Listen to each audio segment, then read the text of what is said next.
بعض اوقات ہم جب خداوند کے کلام کو سنتے ہیں، پڑھتے ہیں یا آپس میں ڈسکس کرتے ہیں تو بہت دفعہ ایسی باتیں سننے کو ملتی ہیں، اور ہمارے بہن بھائی وہ یہ بات کہتے کہ دیکھیں یہ کیسا دور آ گیا ہے۔ ہم بحیثیت مسیحی قوم اس وقت تنزلی کا شکار ہیں۔ ہم معاشی طور پر یعنی روپے پیسے کے اعتبار سے ہم تنزلی کی طرف جا رہے ہیں، ہم اخلاقی طور پر تنزلی کی طرف جا رہے ہیں، نیچے کی طرف جا رہے ہیں، ہم سیاسی طور پر نیچے کی طرف جا رہے ہیں۔ ہر طرف ہمیں مایوسی ہی مایوسی نظر آ رہی ہے، اور میرے عزیزو اس میں بہت حد تک صداقت بھی ہے۔ جہاں ہمیں ہونا چاہیے تھا ہم وہاں پر نہیں ہیں۔ اگر آج سے ہم 20 25 30 سال پہلے اپنی اس مسیحی قومی مقام کو دیکھیں جو ہمارے پاس تھا، آج شاید ہم وہاں پر نہیں ہے۔ پچھلے دنوں میں بات تو ایک شاید مزاحیہ سی ہے، لیکن وہ ایک میسج جو ہے وہ بہت سرکولیٹ ہو رہا تھا۔ تو اس میسج میں یہ لکھا ہوا تھا کہ ہماری آنے والی جو نسلیں ہیں ان کا بیڑا غرق ہے کیونکہ ان کے بزرگ ہم ہیں۔ میری بات کو سن رہے ہیں؟ کہ ہماری آنے والی جو نسلیں ہیں ان کا بیڑا غرق ہے، کیوں؟ کیونکہ ان کے بزرگ ہم ہیں۔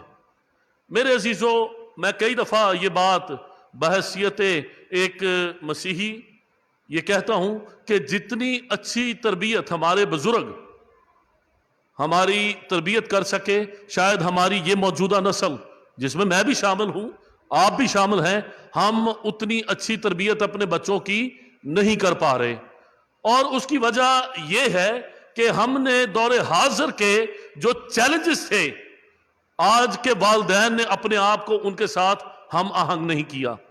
ہمارے بچوں نے، ہماری نوجوان نسل نے، ہمارے شیرخواروں نے، یہاں تک کہ چھوٹے چھوٹے بچے وہ موبائل پہ آج آپ میری بھتیجا بھتیجیاں چھوٹے چھوٹے سال 1.5 2 3 سال کے آپ کے بچے ایسے، آپ ان کو موبائل فون پکڑا دیں، وہ لاک بھی کھول لیتے ہیں، ان کو یوٹیوب پہ بھی جانے کا پتہ ہے اور ان کو اپنی پسند کے کارٹون بھی نکالنے کا پتہ ہے۔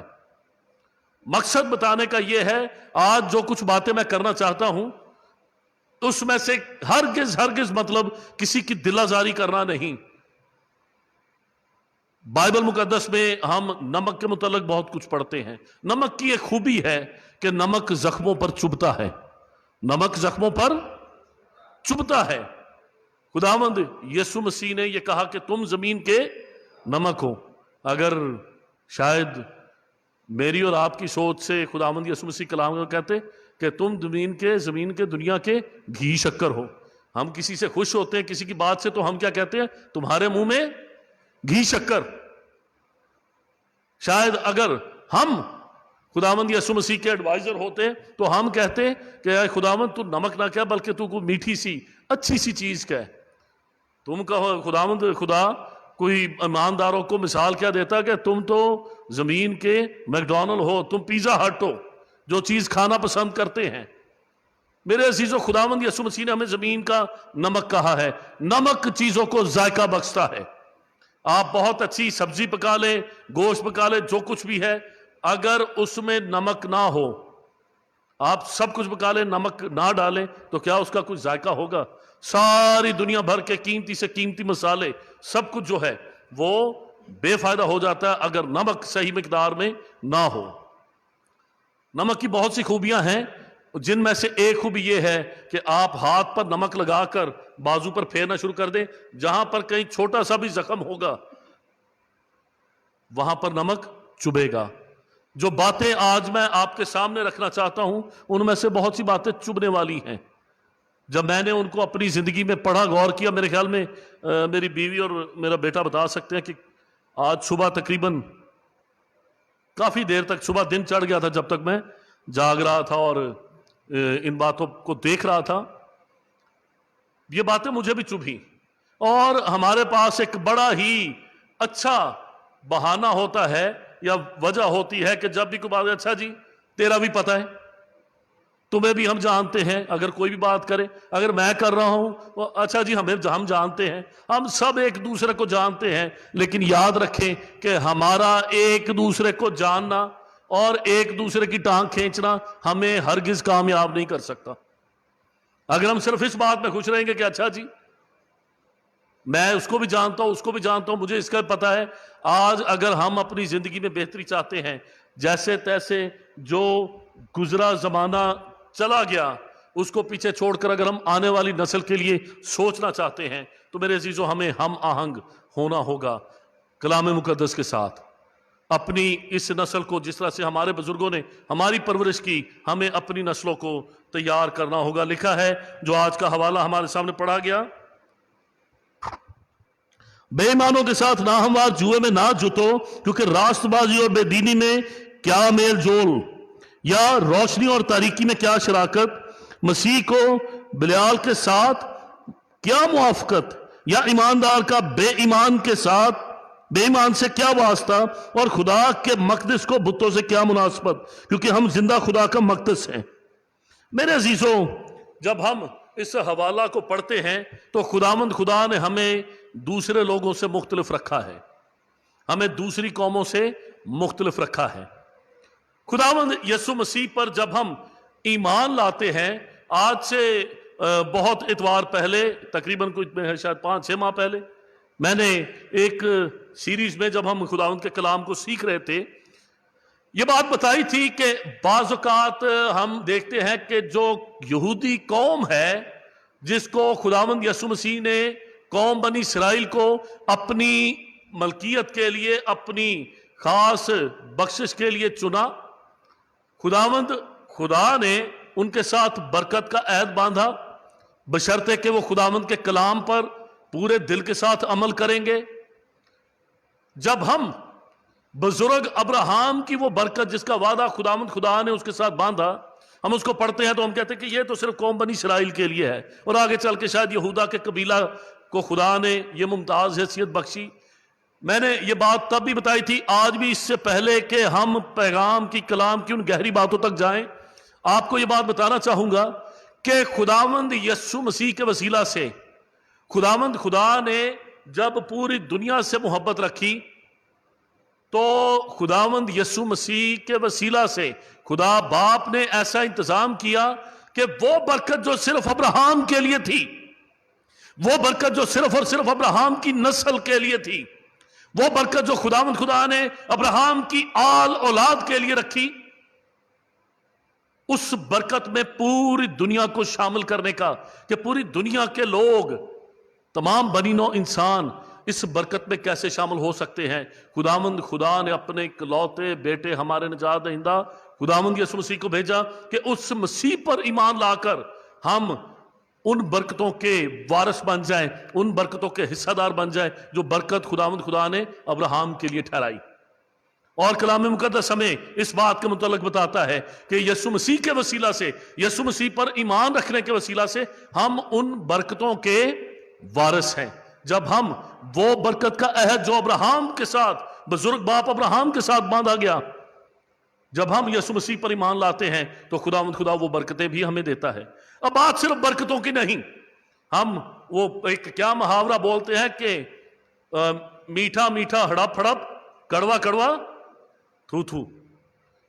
برکتوں کے ہاں ہم بڑے خوش ہوتے ہیں کہ جی جو برکتیں بزرگ ابراہم کے ساتھ خداوند خدا نے عہد باندھا، مسیح کے وسیلہ سے وہ برکتیں ہمیں ملتی ہیں، لیکن وہ احکام، وہ ہدایات جو خداوند خدا نے بزرگ ابراہم کو اور اس کی نسل کو دی، اگر ہم برکتیں وہ چاہتے ہیں تو ہمیں ہدایات بھی وہ لینی پڑیں گے، ہمیں احکامات بھی وہ لینے پڑیں گے۔ خداوند خدا کی بزرگی، اس کی تعظیم اور اس کا جلال، اس کی حشمت بھی ویسے ہی ماننی پڑے گی جیسے بزرگ ابراہم مانتا تھا۔ یہاں پر ہم اس حوالہ میں دیکھتے ہیں کیوں یہ جو باتیں ہم یہاں پر دیکھ رہے ہیں، آج ہم کہتے ہیں کہ ہمیں بے راہ روی نظر آ رہی ہے۔ آج ایک بہت بڑا مسئلہ جس پر میں خاص آنا چاہتا ہوں، وہ آج کا مسیحی نوجوان جو غیر قوموں میں شادیاں کر رہا ہے۔ سوشل میڈیا بھرا پڑا ہے،